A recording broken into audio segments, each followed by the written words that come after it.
Hello friends welcome to my channel. So आपण मैंने समस्ते केमती अच्छा आशा करुँची समस्ते बहुत ही भलर थे आ भी बहुत भलर अच्छी। एत दिन पर मुझे पुणी नहीं आसली गोटे लॉन्ग वीडियो एंड आज वीडियो मुझे शेयर करी मोर हेयर वाश कला परर routine after hair wash routine.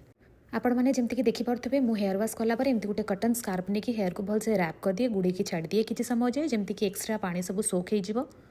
जेहेतु मोर कर्ली हेयर बहुत ही ड्राए थाए तेणु आपंकर भी जब मो परिका एमती कर्ली हेयर ना तो पफी हेयर जोटा कि धोई सारा बहुत फुलिकी रोचे तो से हेयर गुड़ाक जेनेली बहुत ड्राए तेणु आप पानिया यूज न करके मुंड धोई सारापर आपंकर फिंगर यूज करके जमीक मुझे भिडियो करुँची आप देखिपे फिंगर यूज करके धीरे धीरे डिटांगल करुँची जदि कौटी भी हेयर टांगल अच्छी धीरे धीरे मो फिंगर साहाय्य बाहर करुँची आप भी सेमती ही करूँ। बिल्कुल भी सांगे सांगे पानी यूज करी कुंडातुनी कारण आमर एक तो हेयर ओदा अच्छी जो समय हेयर बहुत छिंडार चान्स अच्छी ऊपर से कर्ली हेयर ड्राए भी थाए इजिली छिंडी जाए तेणु आप बिल्कुल भी पानी मारतुनी प्रथम। तापर मुझे गोटे हेयर सेरम ये यूज कर लॉरियल हेयर सेरम दी पापुलर नहीं भलसे घसिकिना हेयर लगे देती रूट लगे नी खाली हेयर लेंथ भलसे लगे देती। जेहेतु आम हेयर बहुत ड्राए तेणु आमको मॉइस्चराइजिंग एजेंट यूज करा पड़ो जमीक है सेरम लिव इन कंडीशनर आउ जहाँ भी यूज करेंगे पूरा धीरे धीरे हल्का हाथ यूज करेंगे टी टाइम लगे बट आप हेयर ब्रेकेज बहुत कम हम। तापर आप देखिपे मुझे गोटे चौड़ा मुह वाला पानी आनी हेयर को कुंडे देली अलरेडी मो हाथ फिंगर साहाय्य बाहर कर टांगल एवं ओनली खाली आउ थे प्लेन करने भलसे कुंडे देली।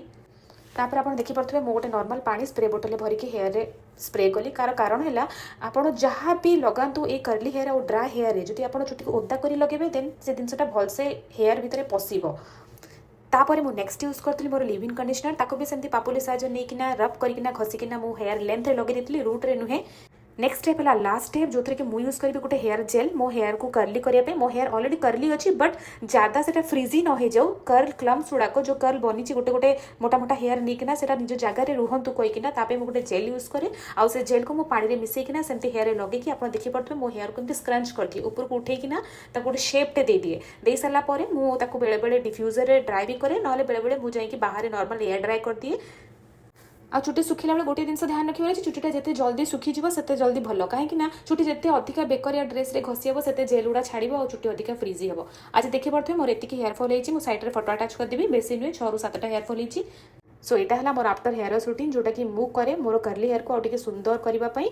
एंड बहुत ही सिंपल मु खाली यूज कर 3टा ही जिन गोटे है सेरम गोटे लिव इन कंडीशनर और गोटे जेल। सो जदि आपंकर भी कर्ली है देन आप भी ट्राई करूँ रूटीन और रिजल्ट केमती मिलला मत निहाती कमेंट जनातु।